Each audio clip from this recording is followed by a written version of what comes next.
எங்கு பார்த்தாலும் பாலியல் வன்கொடுமைகள்.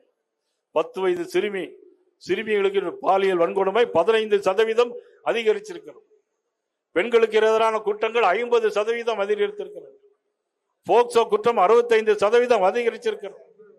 இதெல்லாம் யாருடைய ஆட்சி?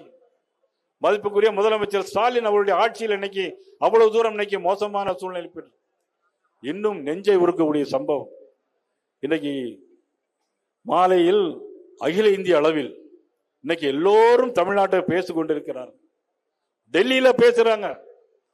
கோயம்புத்தூர்ல நேற்று இரவு 11 மணிக்கு ஒரு ஆணும் பெண்ணும் தனியாக கவர்மெண்ட் பாலிடெக்னிக் பின்னாடி இருந்து பேசிட்டு இருக்கிறாங்க.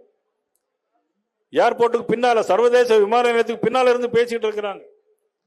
3 பேர் போதை கஞ்சாவோட வர்றாங்க. 3 பேர் வந்து அந்த ஆணை அடிச்சு போட்டுட்டு தலையில அருவாளை வச்சு வெட்டிட்டு அந்த பெண்ணை கரகரன்னு இழுத்துட்டு போய் பாலியல் தொந்தரவு காலை 4 மணி வரை பாலியல் தொந்தரவு கொடுத்திருக்காரு. எவ்வளவு பெரிய அட்டூழியம், எவ்வளவு பெரிய அநியாயம்.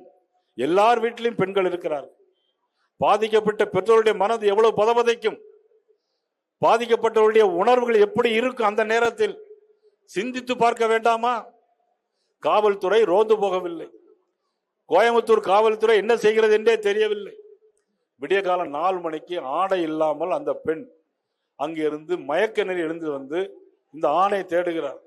அதுக்கப்புறம் செல்போனை எடுத்து போலீஸுக்கு போன் பண்ணி அதுக்கப்புறம் வர்றாங்க. இதுல வேடிக்கை என்னன்னு சொன்னா, அவங்க 11 மணிக்கு ரோந்து போறாங்க போலீஸ் எல்லாம். அங்க யாருமே இல்லைன்னு வேற சொல்லிட்டு இருக்காங்க. ஆட்சிக்கு வந்ததே நீங்கள் பாதுகாப்பான முறை இருப்போம் என்று தானே.